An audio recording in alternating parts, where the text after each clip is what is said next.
Last week I was speaking of the enlightenment factor of tranquility and how the happiness that comes from that state of calm leads quite naturally into the next factor of awakening, which is concentration. And in Pali, the Pali word for concentration is Samadhi.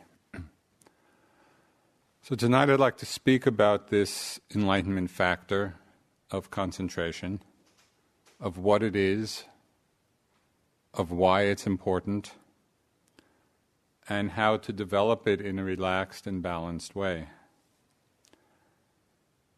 Now, the term Samadhi refers to two related but different things. The first thing it refers to is the specific mental factor of one-pointedness. And the function of this factor in the mind, this mental factor, is to unify all the other qualities of mind, to gather them all and settle them on a single object of concentration. So when one-pointedness is strong, when this factor has been developed, we experience it as non-distractedness. The mind isn't wavering. It's like a candle which is burning, the flame is burning in a windless place, and the flame stays still. So that's the quality of non-distractedness, non-wavering. And when concentration, this factor of one-pointedness, is strong, both in our lives and in our practice, we experience it, we feel it as peace. Now it's interesting to note that in the Abhidhamma, the Buddhist psychology, one-pointedness is a common factor, which means that it's arising to some degree in every moment of consciousness. In other words, it's always present. Samadhi is always present to some degree or other. Because if there were no one-pointedness at all, then there would be no basis for actually connecting with what was arising. We wouldn't know anything, because the mind would not be landing on the object in any way.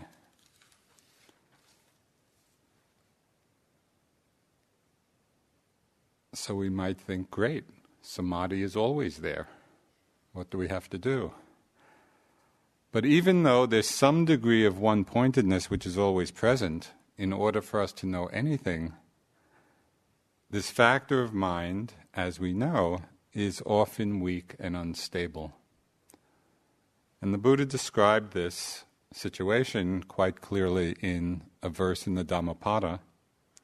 He said, the mind, hard to control, flighty, alighting where it wishes, one does well to tame. The well-trained mind brings happiness. So most of us can probably relate to the flighty mind, alighting where it will. We see over and over again how it's as if the mind hops on these trains of association, and off it goes even before we're aware that a thought is present in the mind. The mind is flitting from one thing to another. This flighty mind one does well to tame. The well-trained mind brings happiness. So even though we experience this flighty mind, it's important to remember that the mind has the capacity to be trained. It has the capacity to develop and strengthen this factor of concentration through skillful practice. The Pali word for meditation is bhavana. And bhavana literally means causing to be developed, or to cause to be developed. And we can see this just as we get stronger through physical exercise. If we train in a physical discipline, the body becomes stronger. In exactly the same way, through meditation practice, we can cause concentration and the other wholesome factors to be developed. And that is precisely what meditation means. Now, the Buddhist texts describe two different kinds of concentration, two different types. We could call one type fixed object concentration. And this is when we train the mind to stay steady on a single object. And in the teachings, there are 40 traditional subjects or objects of concentration. Just to give you a sense of the breadth, of possibility here, the Buddha talked about developing this fixed object concentration on the breath, or on any of the Brahma Viharas of loving kindness or compassion or joy or equanimity.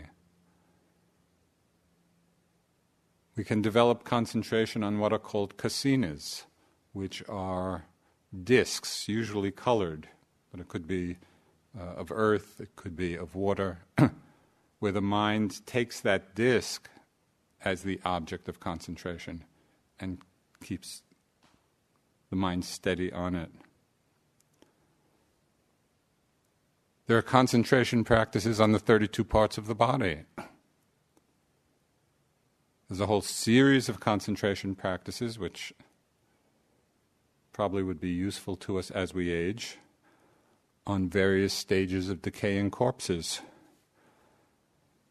There are also concentration practices on various contemplative meditations, reflecting on the Buddha, the Dharma, the Sangha, on generosity, on morality, on peace. There are ways to actually develop one-pointedness on each of these subjects. When we practice concentration in this way, on a fixed object, it can lead us to different levels of meditative absorption.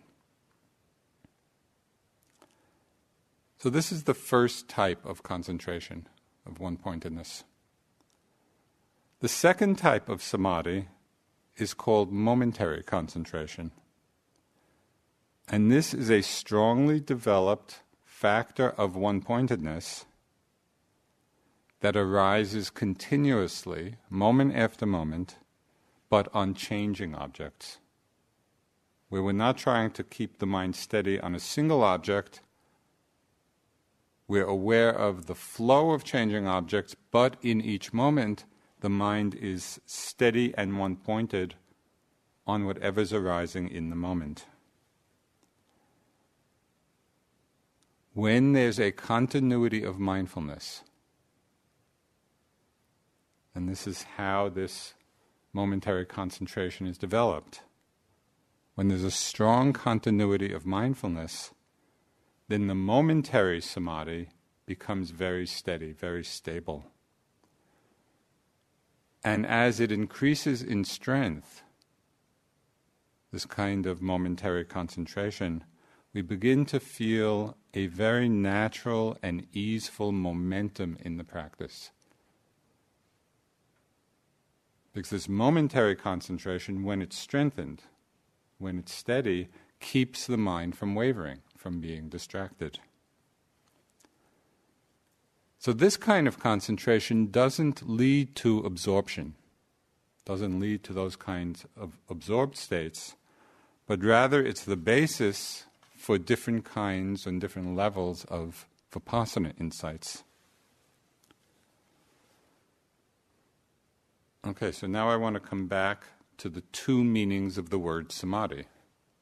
The first meaning is the mental factor of one-pointedness in either of its forms, developed through fixed object concentration or on changing objects.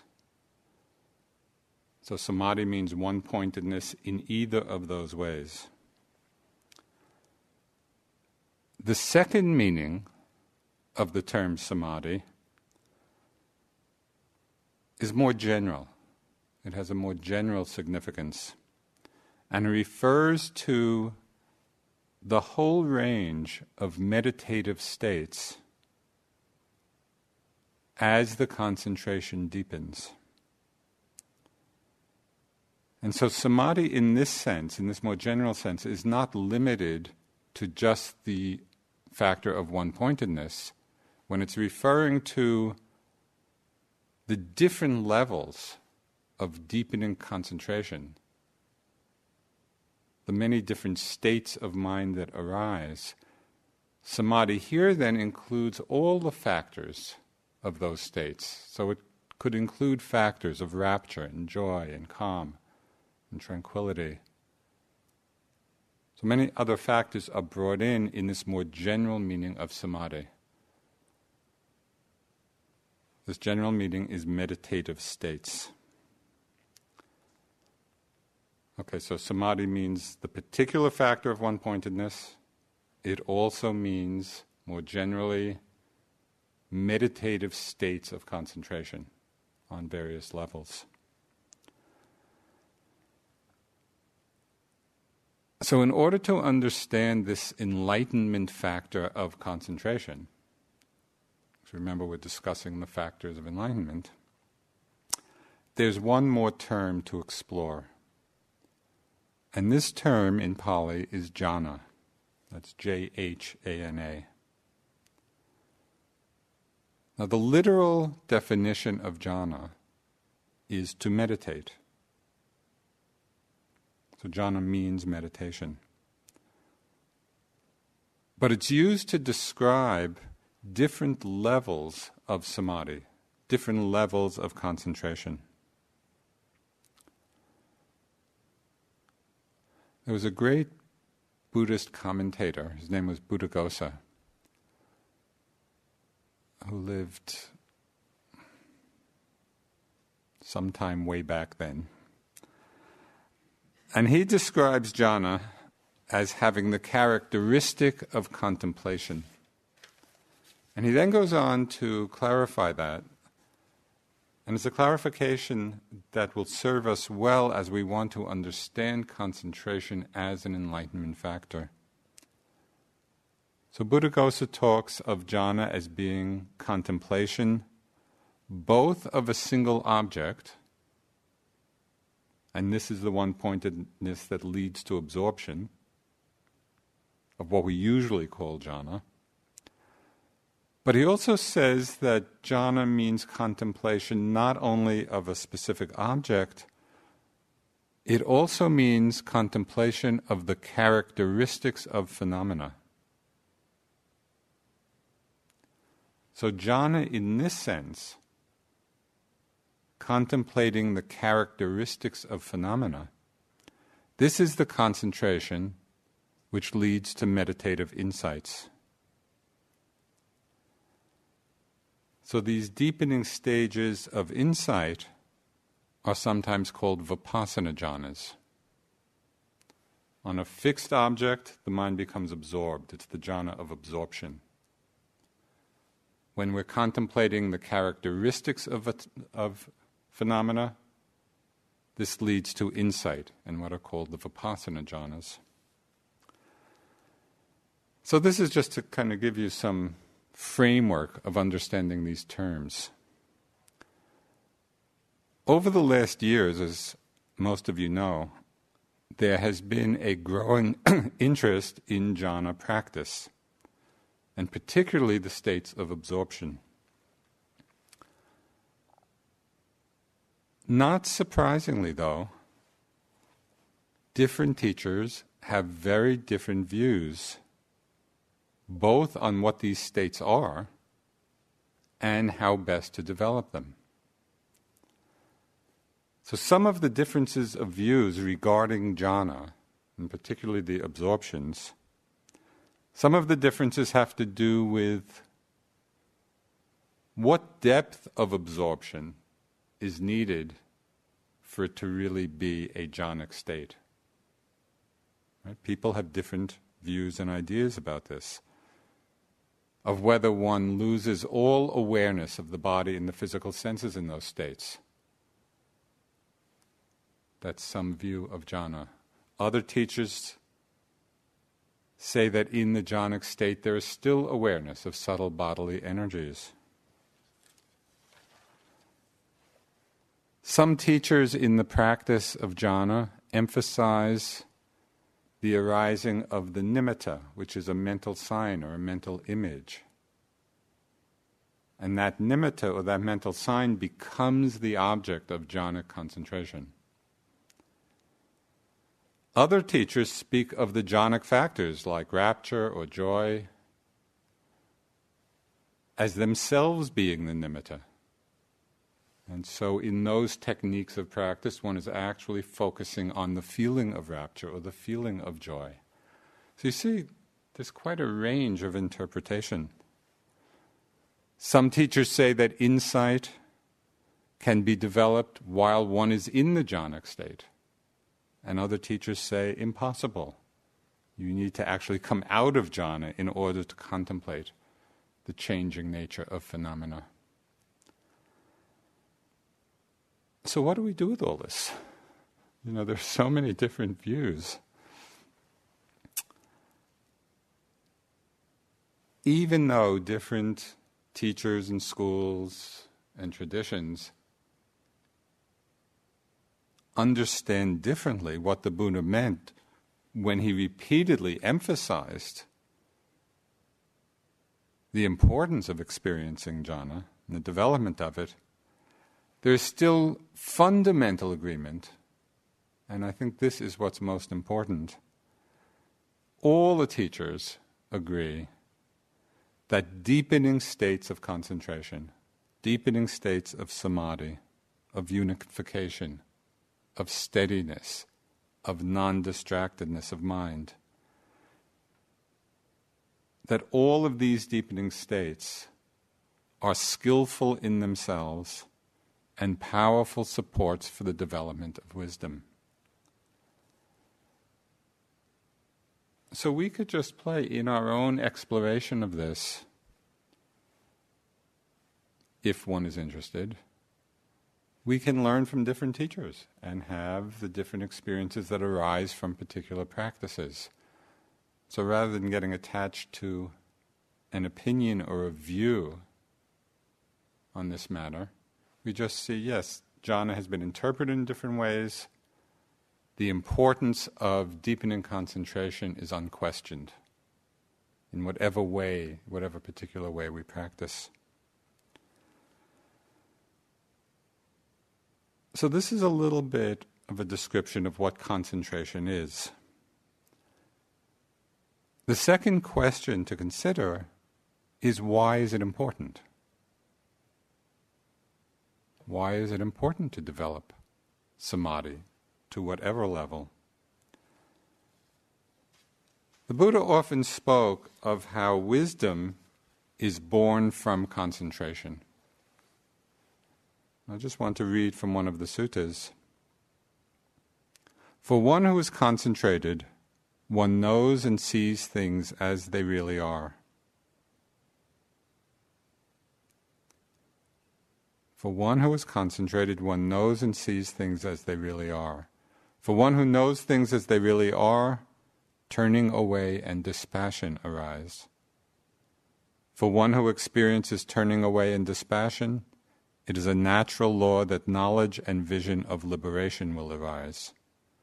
Thus, monks, the preceding qualities flow into the succeeding ones, and the succeeding qualities bring the preceding ones to perfection, foregoing from the near shore to the far shore.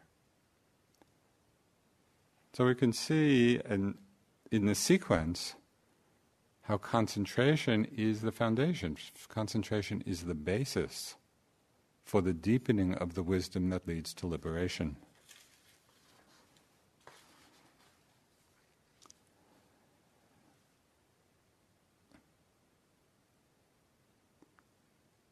The Parinibbana Sutta is the discourse which describes the last days of the Buddha's life. And there's a lot of different teachings and material in this sutta.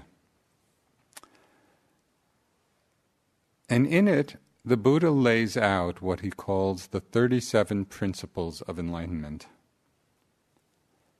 Lady Sayadaw, who is one of the great Burmese scholars and meditation masters, He said that they are called the Principles of Enlightenment because they are the proximate causes, the requisite ingredients, and the sufficing conditions for awakening. So in case we wanted the recipe for enlightenment, it's like the Buddha laid it out. The proximate causes, the requisite ingredients, the sufficing conditions for awakening. These 37 principles of enlightenment. And in this grouping of the 37 principles of enlightenment, concentration appears many different times. It's a key factor, it's a key ingredient in this cake of enlightenment. It appears as one of the 5 ruling faculties, along with mindfulness, and energy, and faith, and wisdom. It's one of the 5 powers, which are those same qualities brought to an even greater strength.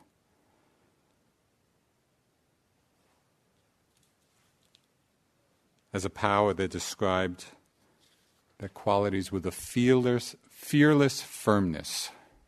So I like that. Just think of faith and mindfulness and energy, and concentration and wisdom with a fearless firmness. Can you imagine what that mind would be like? Really unshaken. Samadhi, concentration, also appears as one of the 7 factors of enlightenment, which we've been discussing. It's the last step in the Eightfold Path. So it appears again and again and again, in this 37 principles of enlightenment. We can see that the Buddha was clearly highlighting concentration as one of the key players on this path of awakening.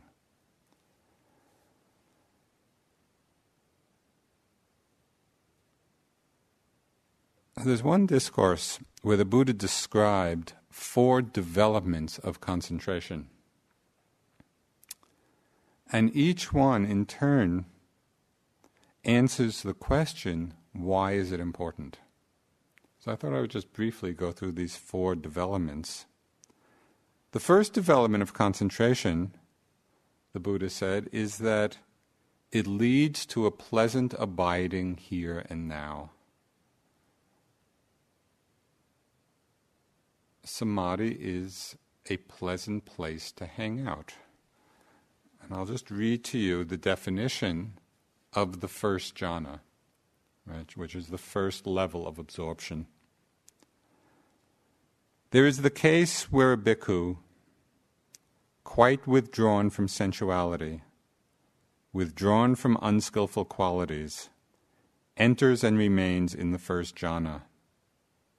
Rapture and pleasure, born from seclusion, accompanied by directed thought and evaluation.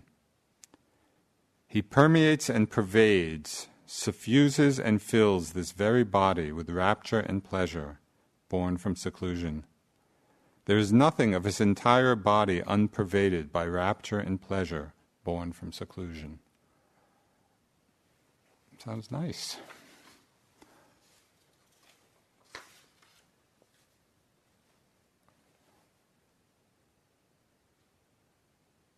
There is the same caution here that we mentioned with regard to the enlightenment factor of tranquility, regarding getting attached to these pleasurable states, and then simply staying caught up in the cycle of conditioned becoming.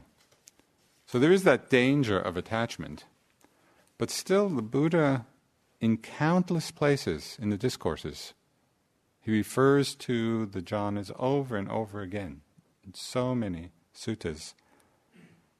He praises them as being a blameless kind of happiness.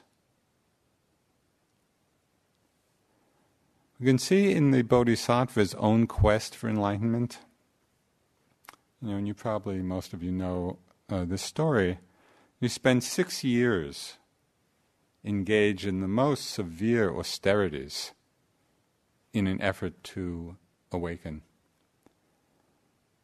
And he really tormented his body. And at the end of those 6 years of austerities, he realized that this was not the way. It wasn't getting him what he desired, what he aspired to. And then at a certain point he remembered sitting as a very young boy in the shade of a rose apple tree watching a plowing ceremony that his father, the king, was leading. And as he was sitting in the shade, the cool shade of the tree, just watching the ceremony, it said that his mind spontaneously entered into the first jhana, into the joy of it, the happiness of it, the pleasure of it. And he realized, these many years later, that concentrated state, that happy state, is not something to be feared, it's not something to be avoided. It is in fact arising because the mind at that time is secluded from the hindrances, secluded from the defilements. And that happy state, that pleasurable state, can actually be used as the basis of awakening.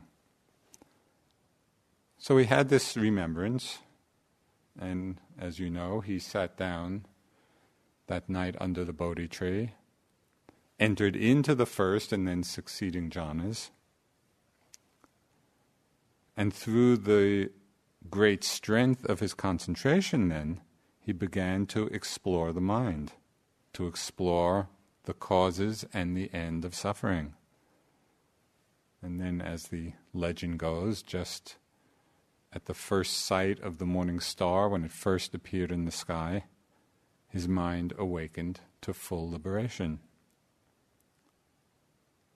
So this is the first development of concentration, understanding that it is a pleasant abiding here and now, and that this is not something to be avoided or feared. It's a skillful state.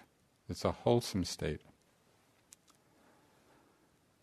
So the second development of concentration leads to the attainment of what is called knowledge and vision. And in this context, knowledge and vision refers to something specifically, refers to the special power of the divine eye, which along with the other supernormal powers can be developed based on this deep samadhi, based on the fourth jhana. So I'd like to read just a little bit to you from the book on Dipa Ma, who I'm sure most of you know was one of our teachers in this most extraordinary yogi, who had a lot of suffering in her life, and then went on to the monastery and very quickly attained to high stages of enlightenment and attained all the levels of jhana, all the levels of samadhi, all the different supernormal powers. And she was just this extraordinary being, combining this tremendous power and strength of mind, combining that with the most complete and unconditional love and metta, and the deepest quality and feeling of peace. So she combined all of these qualities. But I wanted to read just a little bit about this particular development of concentration, which is the divine eye and the other powers. According to Munindra, who was Dipa Ma's teacher, Dipa Ma demonstrated each of these powers to him. The following accounts are based on Munindra's recollections. You may not believe it, he said, but it's true. Once Munindra was in his room when he noticed something unusual in the sky outside his window. He looked out and saw Dipa Ma in the air near the tops of the trees, grinning at him and playing in a room she had built in the sky. By changing the air element into the earth element, she had been able to create a structure in mid-air. Changing denser elements to air produced only slightly less astonishing occurrences. Sometimes Dipa Ma and her sister Hema arrived for interviews with Munindra by spontaneously appearing in his room, and Dipa Ma occasionally left by walking through the closed door. If she was feeling especially playful, she might rise from her chair, go to the nearest wall, and walk right through it. Goes on and on. One more. When the Burmese diplomat U Thant was about to become the new Secretary General of the United Nations, Munindra, knowing that U Thant would give an acceptance speech, asked Dipa Ma to go into the future and remember the content. She recited the speech and Munindra recorded it. A month later, according to Munindra, U Thant gave the exact speech, word for word, just as Dipa Ma had predicted. So this is the second development of concentration.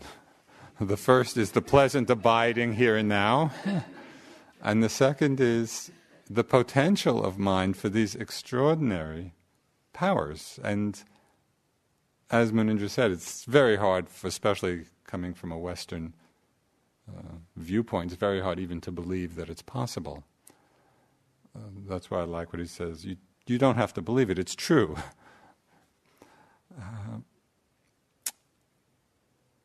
But here, even more than with the pleasant abiding, we really do need to pay attention to the possible dangers of these powers. Because if they're developed without the concomitant wisdom, then they can become a very dangerous force. And there are many stories in the suttas of when they were used in an unskillful way. And you may know the story of Devadatta, the Buddha's cousin, who was always in rivalry with the Buddha for the leadership of the Sangha and was always plotting against him. Devadatta had very deep samadhi and had developed all of these powers, and he was using them in unskillful ways, and it led eventually to this tremendous pride and his downfall. And even, the great Tibetan yogi Milarepa, said to be the greatest of the yogis, in his early career he also had developed powers of mind and used them as a vehicle of revenge and caused suffering. Only in his case, because he had such strong potential for wisdom, he reflected on what he had done with these powers, and it motivated him actually to go and seek enlightenment and liberation. So they're very seductive for the ego. I remember when I first went to India and was practicing, and Munindra was telling me all these Dipa Ma stories, I would be sitting meditating and I'd be having all these fantasies in my mind of how I was going to fly through my friends' windows and play the stock market. It wasn't so much of a danger for me because I really didn't have any aptitude at all for the level of concentration needed. But I could see the tendency of the mind. So it's useful to be aware of that. But when this development of concentration, which is a very high development, and the potential for these supernormal powers is there, when they're combined with wisdom, genuine wisdom, the real understanding of selflessness and emptiness, and even though they are not at all necessary for awakening, we could think of them as being the adornments of the enlightened mind. They just show the potential, the amazing potential of this mind of ours. This mind that we know so little about. Okay, so the first development of concentration is the pleasant abiding here and now. The pleasurable states of concentration, deep concentration. The second development is these powers of mind. The third development of concentration the Buddha talked of brings us into the arena of insight and wisdom. And this is the development of samadhi that leads to mindfulness and clear comprehension. So the Buddha described this as using the concentrated mind, as using the development of Samadhi, so that, and I'm quoting here from the suttas, using the concentrated mind so that feelings unknown as they arise, persist, and pass away. Using the concentrated mind so that perceptions are known as they arise, persist, and pass away. That thoughts are known as they arise, persist, and pass away. So you can see this is the use of Samadhi, of concentration, for the very practice that we're doing. As you know from your own experience, without the steadiness of at least some degree of concentration,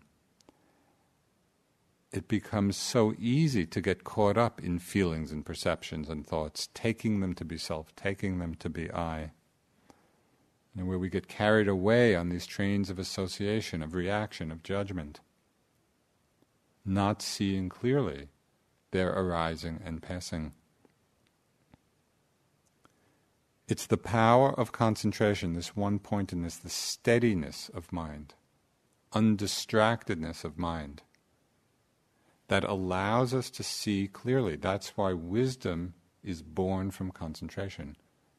We need the steadiness of mind in order to see how feelings, how thoughts, how perceptions are simply arising and passing. And so don't cling to them, don't take them to be self or I.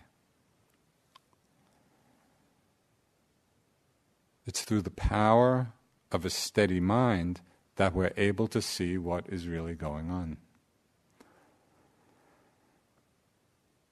And the fourth development of concentration just takes this third development one step further. The Buddha talked about how the fourth development of concentration leads to the ending and the uprooting of the defilements. So this is really the culmination of the path.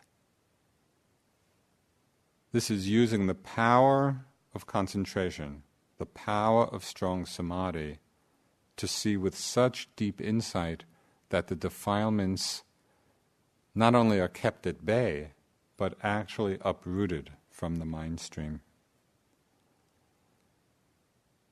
And the Buddha talked of this development of concentration or application of samadhi as remaining focused on the arising and falling away of the aggregates, of the five aggregates.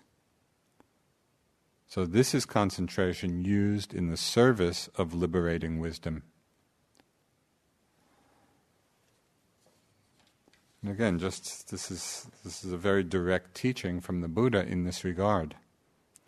He said, whatever feelings arise, whether pleasant, unpleasant, or neutral, abide contemplating impermanence in those feelings. Remember, contemplation is one of the meanings of jhana. Contemplating the characteristics of phenomena. So this is not the jhana of absorption. This is the jhana of contemplating the characteristics. Whatever feelings arise, whether pleasant, unpleasant, or neutral, abide contemplating impermanence in those feelings. Contemplate fading away, letting go of those feelings. Contemplating thus, we do not cling to anything in this world. When we don't cling, there is no agitation. And when not agitated, we personally attain nibbana. This is the development and the application of samadhi, of concentration, in the service of seeing the impermanence of feeling and all the other aggregates. To contemplate the fading away, the letting go. Contemplating thus, we do not cling to anything in this world. When we don't cling, there is no agitation. When not agitated, we personally attain nibbana. So it's very clear. It takes practice. As Munindraji would often say, it's simple but not easy. Right? It's the instruction. The understanding of what liberates the mind is not complicated, but it's not easy because we need to practice, we need to cause to be developed the different factors of enlightenment. And in particular, the one we're talking tonight about is concentration.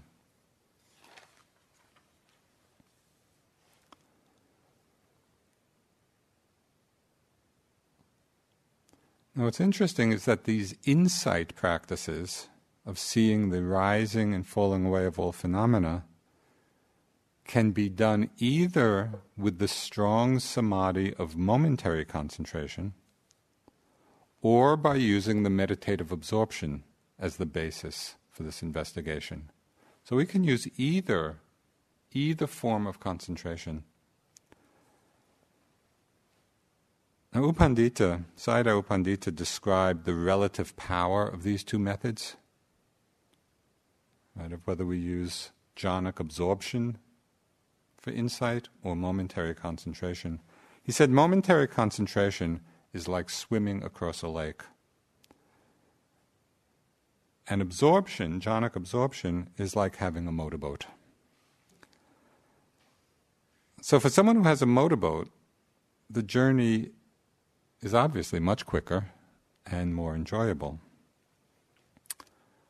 Sometimes, though, depending on the level of jhanic absorption one is referring to, because again, some teachers are referring to a level that's quite easily accessible, some teachers are talking of jhanic absorption as being a state that's actually quite difficult for most people.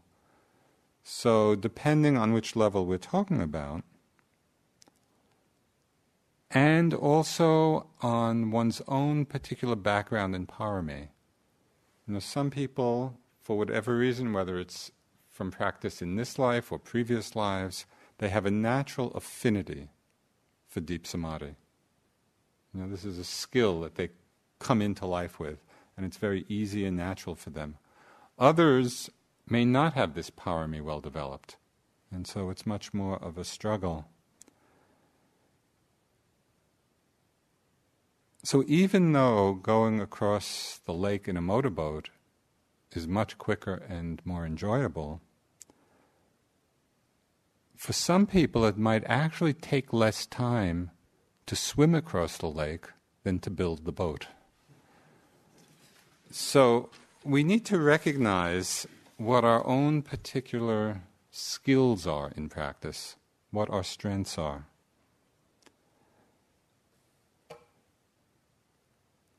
As we become a stronger swimmer, we actually develop enough strength of concentration to take us all the way to final liberation. And this is what the Buddha called the path of dry insight. That is, insight without jhanic attainment.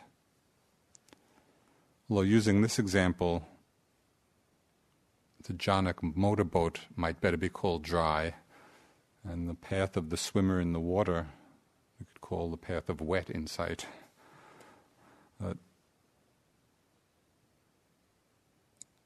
This is not something that was made up recently.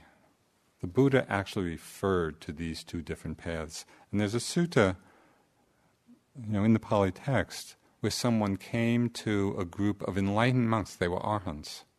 They were a group of arhants. And they came asking if, they had attained the jhana of meditative absorptions. And the monks replied, these are arhants, "We are contemplatives, dry insight meditators, liberated by wisdom alone." So it's important to understand that there are many paths. We can do it through the concentration of absorption. We can do it through the momentary concentration that's very well developed.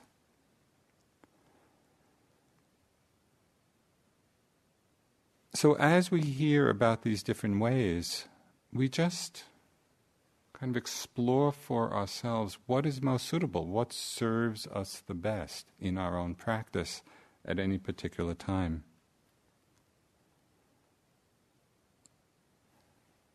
I think it's very important not to get attached to a view that there's one right way or that the two ways are even in opposition, because I have found in my own practice that there's actually a rhythm in these two different kinds of practices. the practice of absorption, the practice of momentary concentration.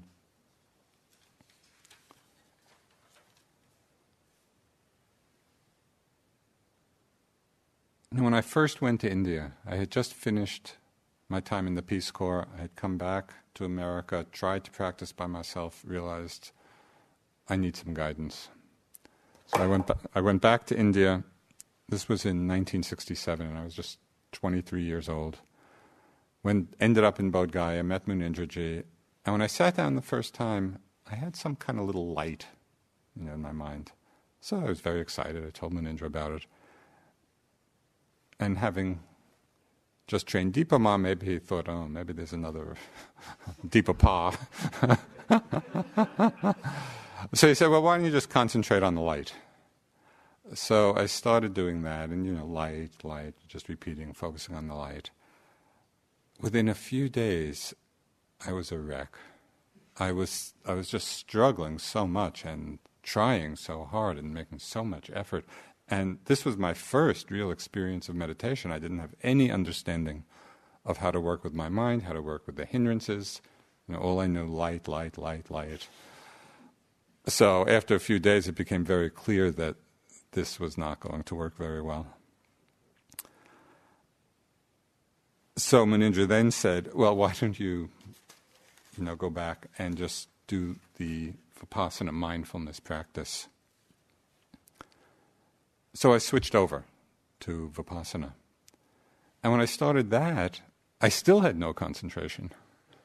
It's not that suddenly that became the miracle path.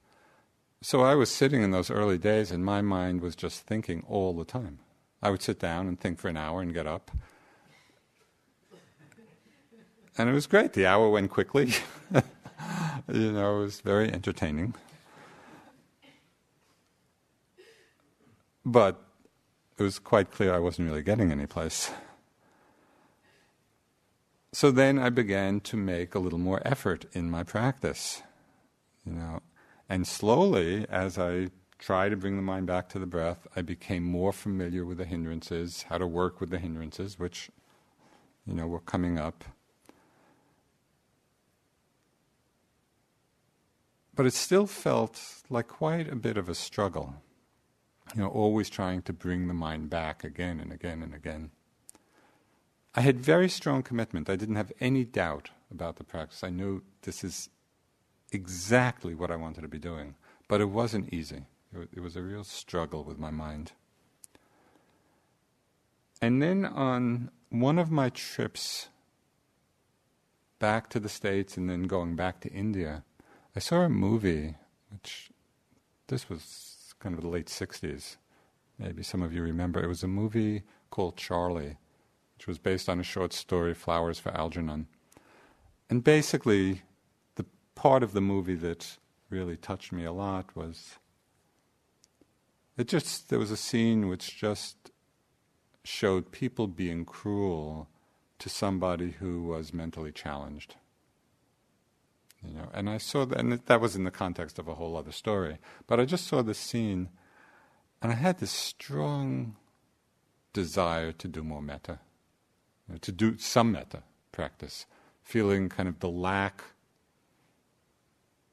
of that quality in myself, and seeing how when there isn't that quality of metta, that kind of cruelty can happen in our relationships to other people. So I went back to India and I told Munindra about all this. And so then I did 6 weeks of metta practice. And I did it in order to develop the loving kindness. But a side benefit, because loving kindness is a concentration practice, right? It's a samadhi practice. As I was doing the metta, the loving kindness, really for the first time I had a taste of what a somewhat concentrated mind is. My mind actually did develop some samadhi. And I had the thought, oh, this is why people like to meditate. Because when the mind develops this factor of enlightenment, and it wasn't, some great exalted level of concentration, it was just more than I had experienced before. The mind really got settled and the practice became more effortless. It gives us the flavor. It's this factor of awakening when it's strengthened, even to just a very basic extent. It creates a sense of tremendous ease for us. And so even though as the stages of insight unfold, it's not always pleasant. As different stages of insight, we really see a lot of dukkha at different times, but still there's this easeful quality even in the unpleasant times. And it all is born from this factor, this strengthening of samadhi, of concentration. The image I use sometimes just to describe it, imagine an arch, and you're balancing right on the top of the arch. And then you fall off on one side and you have to really climb and struggle to get back to the top. And then you fall off the other side. You have to climb and struggle to get back to the top. That's the mind without concentration having been developed. Now invert the arch and just imagine a trough. And we're balanced standing right at the bottom of the trough. And every once in a while we're pulled out, we're pulled off center, but naturally the mind falls back to that resting place. Maybe pulled off again, but naturally the mind falls back. So that's what happens as this awakening factor of concentration is strengthened through our practice.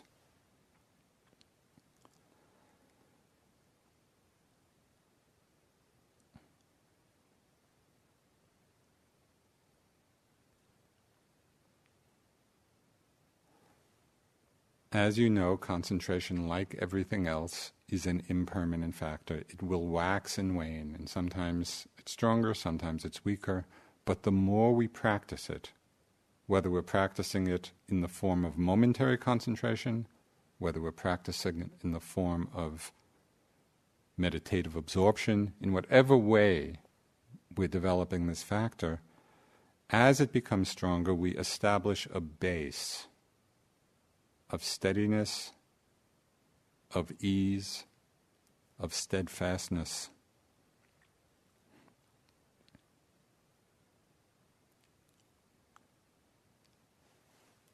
And this base then is a support for us through all the ups and downs, through all the changes of our practice.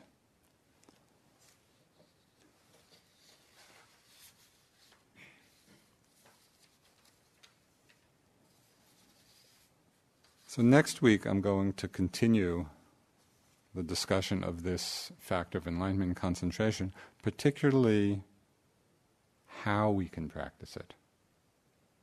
How can we work with it in a skillful way, in a balanced way, so that it becomes strong both in our meditation practice and in our lives.